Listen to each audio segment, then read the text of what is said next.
Lawbreeze and Gentlegrams, Drake is in one of the strangest positions that any artist has ever been in the history of hip-hop, or truthfully, music in general. On one hand, his older music is getting streamed more than it ever has. Random songs like She Will with Lil Wayne or Headlines all the way back from 2011 are popping back up in the Spotify Top 100 in 2025, almost 15 years later. His projects like More Life and Thank Me Later are surging back on the Billboard charts for the first time since the battle with Kendrick Lamar kicked off back in May. And even though Kendrick released an album just a few months ago, Drake still remains the most streamed rapper on Spotify, racking up more streams now than he did before this beef started. So at a glance, you'd think that Drake's career is in a better position than ever. But then you look at the fact that he filed a lawsuit against his record label, claiming that Kendrick's diss record Not Like Us caused millions of dollars worth of damage to Drake's brand. As Kanye West would put it, Drake has a rich baby daddy named Lucien and Universal. Wow. He's like, like, man, my daddy got it. You know what I'm saying? It's like, my daddy controlled the spins. My daddy got the DSPs. My daddy. Drake has a rich baby daddy named Lucien. Drake's rich baby daddy, Lucien Grange, the CEO of Universal Music Group, was high-fiving with Dr. Dre as Kendrick went up to receive the award for Song of the Year at the Grammys. The same song he's being sued for, the same song that has allegedly done irreparable damage to his client Drake's brand. The CEO of the record label doesn't seem to care. While simultaneously, Drake is all the way across the world in Australia, about to embark on a tour that he's apparently struggling to sell tickets for, even though he hasn't been there in around a decade. We've also seen Drake put out over 10 songs since the beef with Kendrick ended, with not one of them lasting on the Billboard charts for more than 2 weeks. He hasn't had a top 5 song in over a year and a half. He's pushing back dates of his tour, lowering the prices for each show, and as things only seem to be getting darker for Drake, with the entire industry chanting Not Like Us, awarding Kendrick with multiple Grammys, Not Like Us becoming the most awarded song in hip-hop of all time at the Grammys, Drake's boss, Lucien Grange, celebrating all of these wins, and Drake announcing a day later that he's about to drop a new album in 2 weeks, while he's tied up in a legal battle with his record label. The predicament Drake is in is something we've never seen before, and we're gonna break it all down. Again, on the one hand, his back catalog is getting streamed more and more each and every day, proving that people have not and will not get over his old music. Meanwhile, his new music has failed to have any significant impact on the charts, no matter how much of it he's released. The CEO of his record label is celebrating his downfall out in public at the Grammys. Meanwhile, no one knows how he'll be releasing this new album, if it'll get any promotion or help from the label. The Grammys were taking place in LA, but Drake was all the way across the other side of the earth. People were saying he couldn't even sell out tickets there, but he had his first show last night. It definitely did look packed, but he's also lowering the prices of the tickets. He had some disses to send out to LeBron. He emphasized, like on his stream with XQC, that no one could take him down. He's still here, he's still 10 toes. But simultaneously, when you zoom in on his face, he looks like he's aged 10 years in the last 6 months since this battle took place.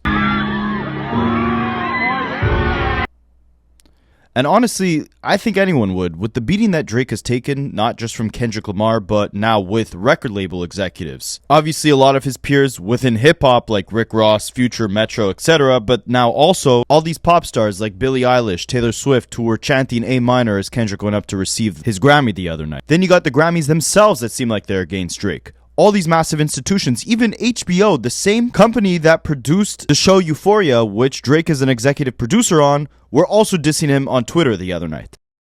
I thought you were trying way too hard to be profound, and you just lost the story. It seems like everyone at this point is teaming up and super excited, as Kanye would put it, about the elimination of Drake. Everybody was very, very excited about the elimination of Drake. Yo. We were not excited, we was energized. And we're going to focus on Kanye a bit in this video, because of course, as soon as he came back to America, popped back out, he had some things to say about Drake, about this whole situation. And the situation Drake is in right now actually mirrors a lot of what Kanye went through about 12 months ago. So we're going to touch on that. And I think if you're a Drake fan right now, or even if you're not, you probably realize that from like a global sales perspective, Drake is going nowhere. But 2024 saw Drake lose the most he ever has. And with the giant corporate machine not backing him the way that it once was. This is really the most pivotal time in Drake's entire career. His next steps are crucial. They're make or break for how not only hip-hop embraces him in the future, but on a larger scale, it really more so affects the direction his entire legacy will now go in. But it seems like either Drake doesn't see that, maybe he thinks he's too big to fail, maybe he's got some insane evidence against UMG and he's about to drop a bombshell in court, so he's not too worried about whether or not his record label is supporting him right now. Maybe he doesn't want that corporate giant behind him anymore, and he'd rather pursue the independent route, have a little bit more creative freedom,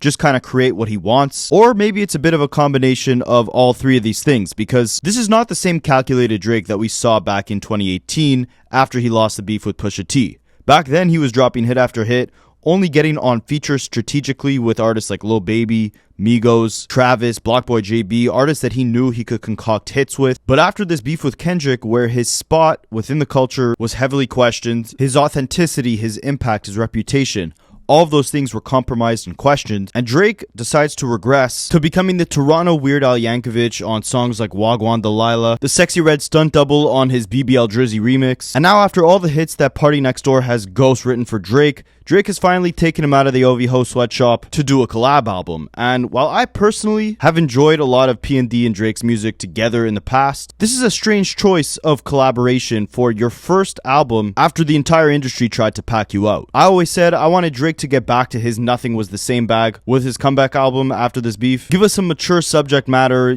reflect on where you are, who you are, why you might be a little misunderstood in people's eyes after the horrible light that Kendrick painted you in. Challenge yourself lyrically, after losing a rap battle so bad to the point where you had to literally drop a song stating that you were not a PDF file. If I was young girls, I promise I'd have been arrested. You would think Drake would be a little bit hungry to prove himself as a formidable MC after the verbal manslaughter he experienced over the summer. But instead, he decided to let more Kendrick bars age like wine, because after Kendrick rapped, I like Drake with the melodies, I don't like Drake when he act tough. Drake has now decided to drop a Valentine's Day themed album with his sweatshop worker P&D. And this is going to be the first full-length project we hear from Drake since this whole beef happened. Maybe he's using this as a scapegoat because it's easy to avoid the tough questions, to avoid talking about the entire controversy of the beef on love songs. It's also easy for him to kind of coast his way through this album with P&D probably doing a lot of heavy lifting on the hook writing. Plus, if it flops, from an optics perspective, it's not as bad as Drake flopping with a solo album. And I brought up a lot of the stuff at the beginning, UMG going to court with Drake, their CEO high-fiving Dr. Dre like a proud soccer mom after Kendrick racked up Grammys like Infinity Stones for Not Like Us. Even Drake kind of having that little back and forth with the label over his 100 gigs songs that UMG was taking down. All this stuff kind of leads you to think that the label is kind of setting Drake up to fail. We've seen no support for this Party Next Door album. Drake dropped a trailer to it. We'll break that down shortly, but that was barely even the story of the day. Kind of just came and went. We don't even know if UMG is going to be the one releasing this album. Drake is halfway across the world. Kendrick is about to put on the biggest show in America, pretty much in the world, with the Super Bowl. The beef has completely shifted from Drake versus Kendrick to UMG versus Drake. And who knows, maybe UMG hates Drake so much that they'll have Kendrick drop a new album right after the Super Bowl, or even worse, on the same day as Drake. We know Kendrick's team has been hinting at new music on the way. That's not the point. It's the optics of everything, right? If Drake and Party Next Door flop with this album, it means nothing for Party. But it shows to the world,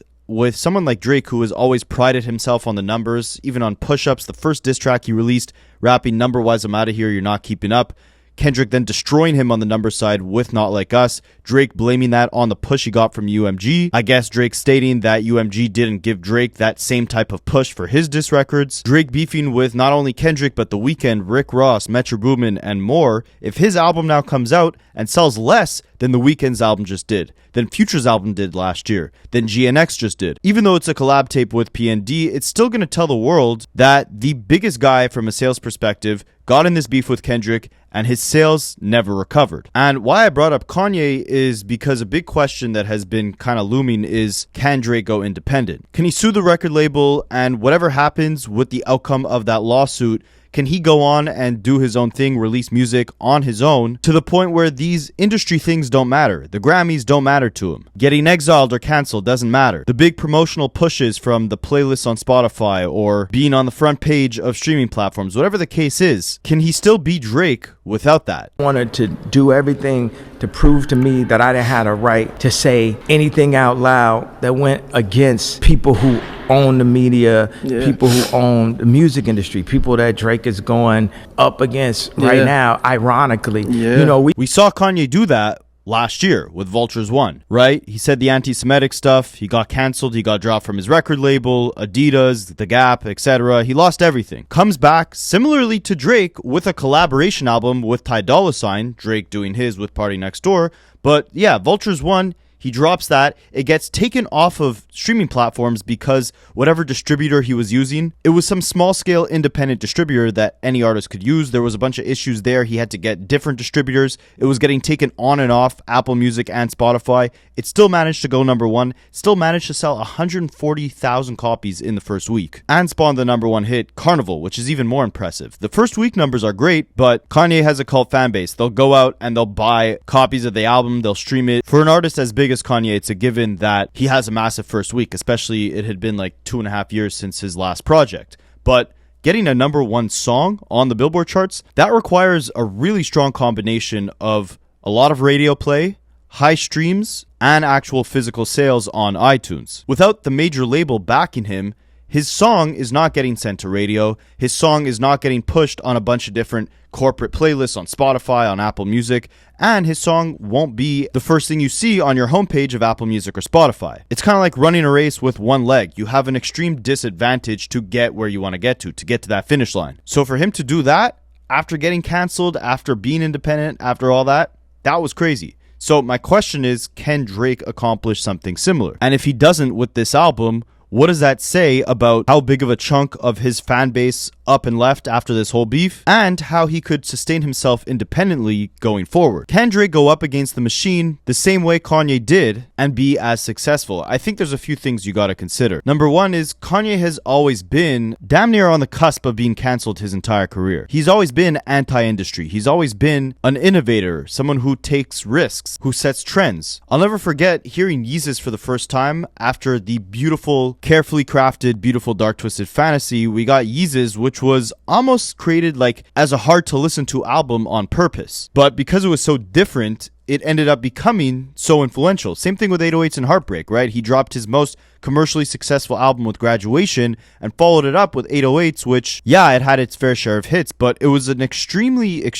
massive detour and risk from what he had done before with the College series. Then with the shoes, I mean, the guy left Adidas and started putting out like $20 socks that are shoe sock hybrids, whatever the hell. But it's like, no matter what he does, it always seems crazy at first, and then you look at it 5-10 years later and you're like, wow, he just influenced a whole generation. I don't know how it is, but that is what it is. Even with Vultures 2, right? It was full of AI, scattered track list, barely finished. For most artists, it'd be a massive risk putting something like that out. For Kanye, it was just another day. He probably doesn't even remember the album was released, but you're only seeing him talk about and integrate AI way and way more now, even if people criticize it. And my whole point is that Kanye runs on his own time. He takes his own risks. He is a massive risk to any corporation he works with based off what he'll say, the creative direction he'll take. It's always against the grain. It could always end up not working in his favor because it's usually so different from what he did with the previous project he worked on. But all those things that make Kanye a massive risk also make him great and polarizing and influential. It's the reason why he'll have a fan base no matter what he says or does. It's the same reason why he left Adidas and their revenue plummeted, because a massive portion of it was strictly from the Yeezy brand and what Kanye brought to the company. And don't get me wrong, Drake definitely has equity in those Billboard charts, but does he have influence? Because influence is what you can't replicate. A UMG, an Adidas, can't replicate Kanye's influence, his genius, his creation. That's why he could take himself out of those buildings, be completely on his own on a deserted island, and still find success, because people will always be curious about his next move. Drake, on the other hand, has always kind of been this product of the machine. He's definitely very talented, but a lot of his music, especially as of recent times, derives from a repeated formula or bringing feature artists into the equation to do a lot of the heavy lifting. We're about to see this with the P&D album. We saw this with 21 Savage. Drake wasn't talking about Knife Talk before he linked up with 21 Savage. He wasn't talking about the Trap before he linked up with Future. Kendrick obviously emphasized this in Not Like Us, but Kanye and Drake both rely on features in different ways. Kanye uses them as kind of like different colors of paint on a canvas, whereas Drake changes the canvas based off the artist he's collaborating with at the time. On a side note, this video isn't scripted. I'm kind of just yapping, but I kind of think I'm cooking with these analogies, so just stick with me here. The reason essentially why Kanye is able to go independent is because Kanye sets the trends. The trendsetter will always be the one that the massive corporations chase so they could capitalize off those trends. Drake might have always been a bigger hitmaker than Kanye West, but these hits have always derived from a consistent formula. A label's job is to study the formulas and the trends that work and replicate them. Drake follows a formula. He doesn't create the formulas. Because of that, a Drake is a lot easier to replace than a Kanye West. A label just has to plug and play the same formula. And no, I'm not saying it's as easy as, just snapping your fingers and you have another guy singing Kiki Do You Love Me and everything he touches turns to gold, but I think it's a lot harder for Drake without the marketing, without all the promotion, without all the different playlisting on streaming platforms, without the big budget for all these different features, without maybe all the ghostwriters, wink wink, but without them working Drake like he's a fast food franchise, the optics just look a lot worse. And Drake is the type of artist who thrives off of being number one. Kanye thrives from everyone doubting him, everyone turning their back on him, and him coming back even stronger, influencing a whole new generation. You could kind of think of Drake as McDonald's, right? You trust McDonald's because you've heard of them forever. They're the biggest franchise. You know that. You've seen a McDonald's restaurant on basically every block you turn. They're everywhere. But let's say they weren't everywhere. Let's say there were very few McDonald's and you didn't really hear them and they weren't known as the biggest fast food franchise and you just happened to walk into a McDonald's and try one of their burgers. You'd probably say, damn, this is a really crappy burger. In my opinion, it's kind of the same thing with Drake. Like if an independent artist put out a Tootsie Slide or Way Too Sexy or Rich Baby Daddy or Slime You Out, without knowing these songs were number one songs, without knowing that these songs were released by the biggest rapper in the game, you'd be like,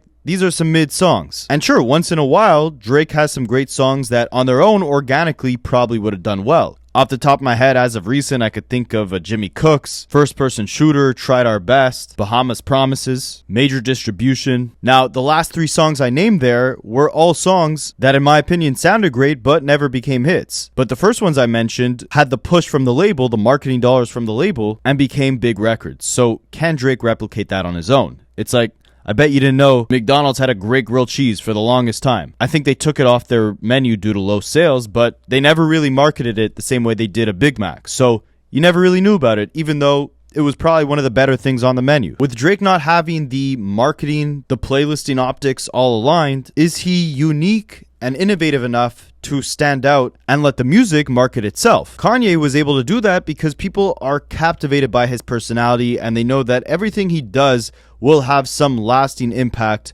on the culture in the future. Is Drake's interaction with the culture the same? Or is it kind of like you just assume you're going to hear a Drake song because Drake is everywhere? He's in the shopping malls, he's in Target, he's on the playlist, he's on the For You page. Hopefully he's not in a children's playground. We know he likes to hit the A minors, but my point is he's everywhere because he's followed a formula and it's reliable enough for the label to consistently push. But now he's not so reliable. He's kind of a liability to the labels. He's suing them. All summer, he's leaking his music on his 100 Gigs website or his Instagram. Now, he doesn't even want to do a solo album. He wants to link up with PARTYNEXTDOOR. He's out here collaborating with Sexy Red and doing parody songs like Wagwan Delilah. Again, like I said at the beginning of this video, it's almost like these risks he's taking are done on purpose to set himself free from his label and set himself free creatively. But if it doesn't go in his favor with this PARTYNEXTDOOR album, with the first album he's going to release since this beef, it's going to tell the label and it's going to tell the world one apparent thing. Drake doesn't have that superhero mega hit formula that he once did. Already Akademiks is saying that basically when Drake signed his contract with UMG for an alleged $400 million in 2022,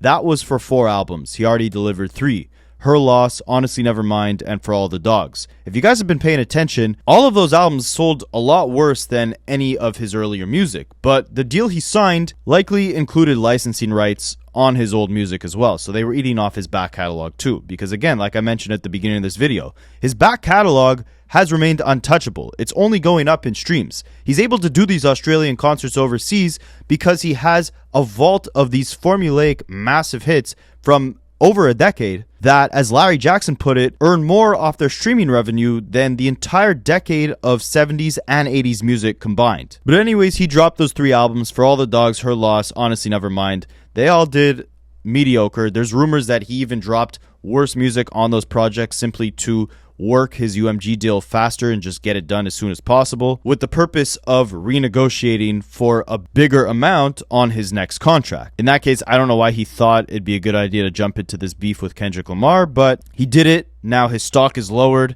and he plans on releasing his final album under his contract with UMG. But according to Akademiks, UMG doesn't want a collab tape with Drake as the final album within their contract, and they were already upset that he used 21 Savage to create a collab project. They wanted solo Drake music. Collab projects don't usually sell the same way a solo one does. Even when Jay-Z and Kanye West linked up for Watch the Throne, it sold well, but it didn't sell nearly as well as either of their solo albums. Akademiks kind of broke it down well, where he said, when a bigger artist collaborates with a smaller artist on a tape, in its first week, it usually sells around half of what the bigger artist would sell in their first week, and around double what the smaller artists would usually sell in their first week. We saw this with Drake and Future. What a Time to Be Alive sold around 350,000 the first week.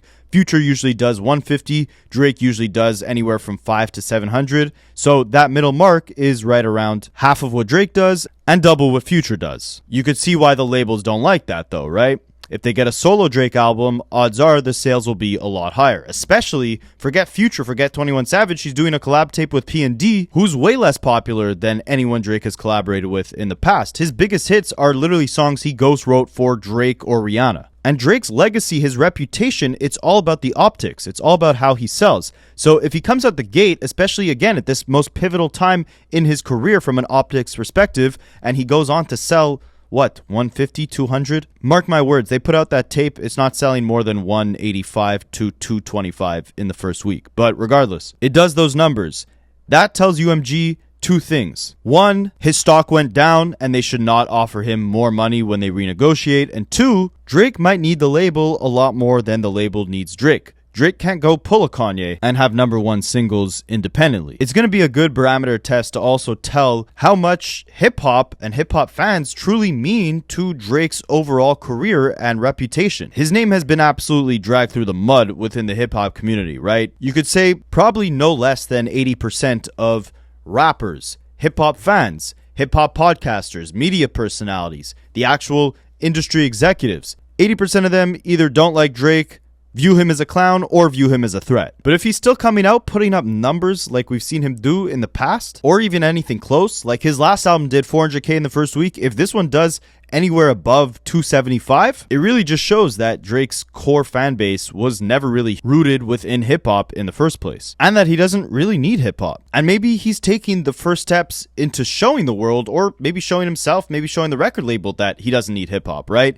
He's doing these parody songs. He's doing an R&B album with P&D. He's halfway across the world. He's not doing shows in America. He's out in Australia. And that's another thing, right? The Australian tour. So you're hearing a bunch of different mixed stories about how that's performing. And an artist as big as Drake, who hasn't been to Australia in a decade, who's been the biggest artist in the world for the last decade, you'd assume that he'd have no problem selling these tickets, smashing through these theaters, etc., adding more dates, which he actually did do, but then selling those out as well. And it's kind of hard to tell if this tour is flopping or not. I tried to dive into this. I feel like they make it a lot harder for Australians to buy concert tickets than North Americans. But there's like a bunch of different sites. Earlier today, see, I'm recording this at like 1:32 in the freaking morning, but around like 3 o'clock, on February the 4th. Right now it's February the 5th in the morning. So February the 4th, I had checked on, I completely forget the name of the website. I'm not lying to you guys. I dead ass checked, and tickets for February 5th in the back were selling for $80. They weren't the resale tickets. They were tickets that hadn't been sold yet for the night after. So tonight, I'll probably be posting this February the 5th in the afternoon. So this was February 4th. I was looking for tickets I could find for $80, which is crazy because Tyler, the Creator, this summer is coming to an arena bigger than the one Drake's performing at in Australia. I'm in Canada. His tickets in Canada for the same equivalent row that I saw those $80 Drake tickets for Tyler, they were like $250. But you guys will probably say I'm capping in the comments because I just simply can't remember the name of the Australian ticket website that I saw those $80 tickets on. But I'm looking on the main sites, Ticketmaster and Live Nation. Ticketmaster has seats available in every single row for his March concerts. Meanwhile, Live Nation led me to this website, Ticket Tech Lounge, and they put me in a queue. So at 2 in the morning, if I have to wait for a queue, I mean, that means that there is some demand here, I think, at least. I passed the queue, and funny enough, the description of this tour is, today, 5-time Grammy Award-winning and multi-platinum global artist Drake announced a series of highly anticipated tour dates. I just find it hilarious. They said 5-time Grammy Award-winning. That's the first way they describe Drake and this tour. Kendrick just won 5 Grammy Awards off a song that made Drake go on this tour in the first place. Okay, but we're gonna be fair here. I finally got past the queue. I'm looking at some tickets. Like, there's some tickets that are available still, and they're selling for reasonable prices, but for the most part, a lot of these venues, I would say, are at least 80% sold out. I mean, I only looked at the concerts that are coming up in the next few days, not the ones that are like next month. Maybe he's struggling to sell the ones that are at like much later dates. I don't know what the hell website I was on earlier this afternoon when I saw tickets for $80. Now I'm seeing them, and I believe this is the official like Australian ticket selling website. It's called Ticket Ek. Like ticket and then EK, all one word. Australians in the comments, let me know if I'm on the wrong website. But yeah, it seems like it's selling fine. If you want more information, go on YouTube, type in Drake failing to sell tickets. There's a bunch of videos where other people dug in and found that there was still a bunch of tickets available. I'm not going through every one of these dates, but from the few dates that I checked, the 9th and the 10th of February, it was about 80% sold out. But anyways, the concert that Drake had last night, he came out to his song Over My Dead Body, and he walked out in a sweater full of bullet holes, seemingly, with smoke coming out of the back of his shirt. Basically sending the message like, you know, you guys tried to end me. I have all these bullets in my back, but I'm still here, still standing 10 toes down. He also wore a Scarface jacket, a jacket with Tony Montana's face on it. If you guys didn't know, Tony's famous line in the movie is, you guys need people like me, so you can point your fingers and say that's the bad guy. I think I botched the quote a bit, but you get the point. Drake is basically in his villain arc, or his wannabe villain arc. This is like when your teenage daughter starts dressing like a goth after she was playing with Barbies her entire childhood. It's like, all right, very cute. You want to be a little rebel. It's like now it's knife talk and mob ties. It used to be diss me and you'll never hear a reply for it. That's what I can't take, the lack of authenticity. Like, I'm a Canadian, you know, so when I first heard Drake on the radio in like 2009, I loved it. I was championing him because I'm like, yes, like, first of all, my favorite rapper is and was Lil Wayne. So I was like, this is his protege, a guy from Canada who's about to bring in this whole new wave of Canadian talent, put it on the map in ways we've never seen before. And he's talking about relationships, breakups, girls, whatever, like things I could actually relate to growing up in Canada. Yeah, he was a goofball, but he was himself. Now it's like, you know, he's trying to be Tony Montana, but it's more like phony Montana. He came out, he threw LeBron a little diss. The lyrics used to be how I go from 6 to 23 like I'm LeBron, but now it's how I go from 6 to 23 but not LeBron. He looked, in my opinion, stressed out and not happy walking out on stage. Like this beef aged him 10 years and he's just depressed that he doesn't feel welcome in America anymore. He performs like basically the ad-libs are like karaoke to these songs. Like, it's actually insane to me. Go watch a Kendrick performance versus a Drake performance and then tell me that Drake ever stood a chance in this battle. Just the performance, the theatrics alone, it pisses me off, man. This is a huge problem in hip-hop. Like, there's a whole Instagram page dedicated to documenting rappers performing with no backtrack, and it's like, how is that supposed to be a high standard today? That should be the regular standard. That's one horrible thing I think Kanye pioneered, was going and putting on this whole live event and not having any freaking microphone with him, making it normal to just kind of stand and jump around on stage while your song plays. It's disgusting. Anyways, Drake did that, and just to emphasize, you know, these new songs aren't hitting like his old catalog. It's really his back catalog that's carrying him. I don't want to get copyrighted here, but we're going to play a clip of him performing No Face, and you could just hear basically just the song playing because Drake wasn't actually freaking rapping it, and the crowd wasn't rapping it because they obviously didn't know this song all the way in Australia.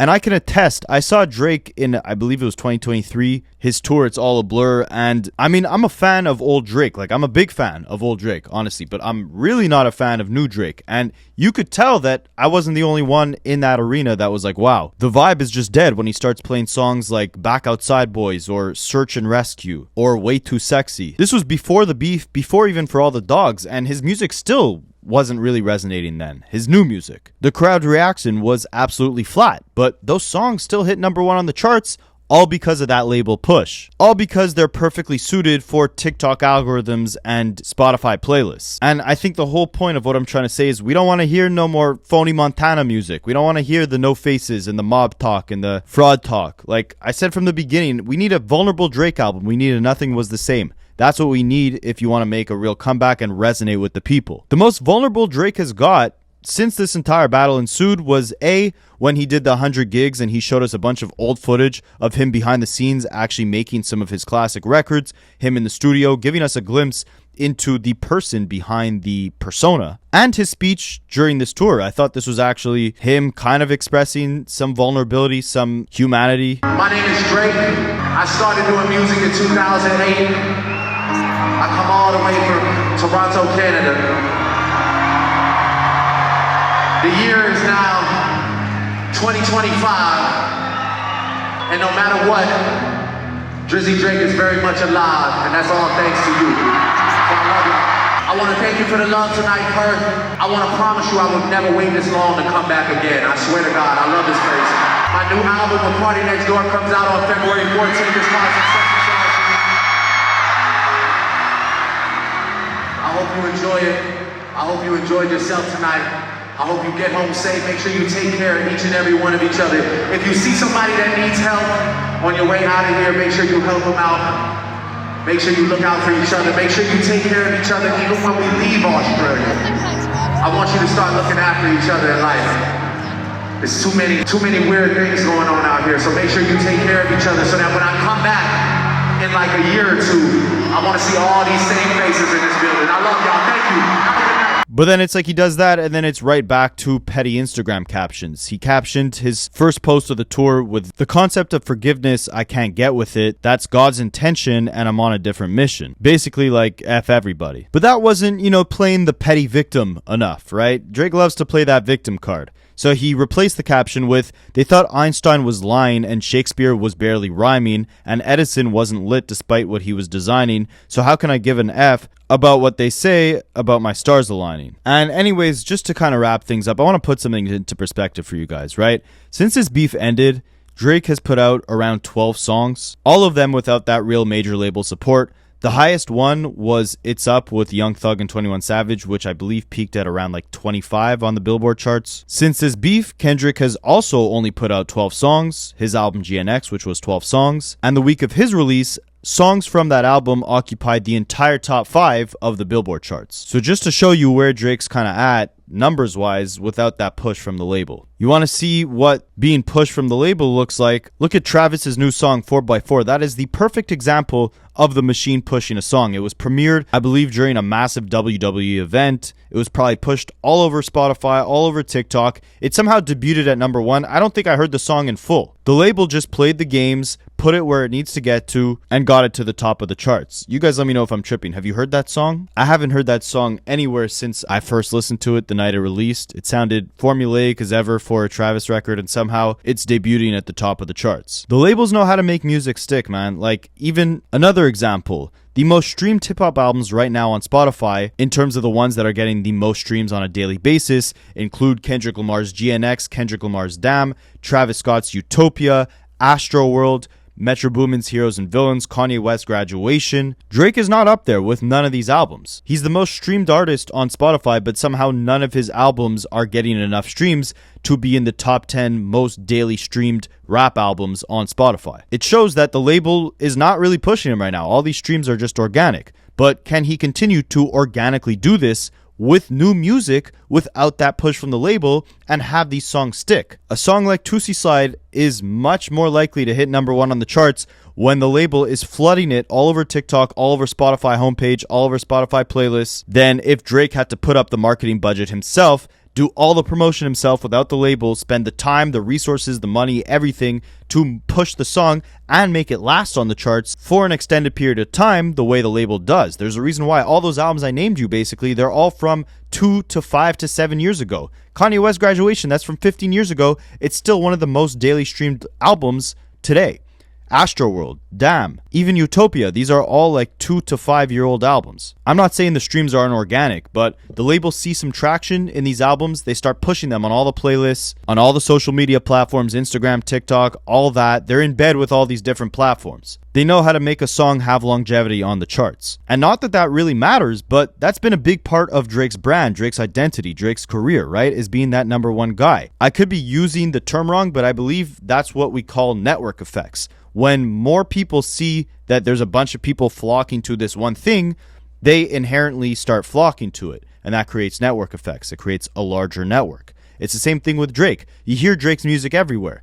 Everyone's playing it. There's a Drake song for every mood. That makes it a lot easier inherently for you to put it on in different settings. In the car, at parties, if you're with a girl, whatever the case is, you've been trained to know Drake as this household name, but not necessarily this boundary pusher, this innovator. So if he goes off on his own like Kanye and really becomes that rebellious, phony Montana, the evil villain to the industry, without his label spreading his music like the plague and tricking your mind to think that he's this larger than life figure, with that mystique fading, will his presence in hip hop fade as well? We know based on recent output, unless he's really putting out average or below average, mid to trash music just to get out of his label contract, unless that's really the case, then we know that he's been on a decline lyrically, creatively, etc. Is this really the best time to be taking these risks? To beef with your label? To put out these, throwaway projects with PARTYNEXTDOOR? Again, I like a lot of Party and Drake's music together, but I like more of the upbeat stuff. Like, the stuff that they played in the trailer, it sounded like the most monotonous, formulaic garbage that we've heard a million times already before. Talking about some love songs. Why don't you talk about how everyone in the industry has lost their love for you? Talk about why they all hate you. You want to be this big macho supervillain, phony Montana? Tell us why we should really look at you like that. Give us some vulnerability. Give us some real, authentic messaging. Anyways, I say that to say, if you're going to take these risks, either be calculated with them and follow, the same formula that has helped you in the past. Well, really, that's it, right? Because Drake's superpower has always been that vulnerability. The fact that he wasn't this tough gangster like Lil Wayne. The greatest advice Wayne has ever given me, he's always just like, man, please be yourself. Please don't ever try and be me or anybody else. Don't ever go get tattoos. You don't have to dress any different. And he was like, don't stop smiling either. Don't try and get mean or aggressive. He's like, just be you. The fact that he was just this kid from Toronto who grew up in the suburbs to a Jewish mom. Drake claims he wasn't cool in high school. What made you uncool?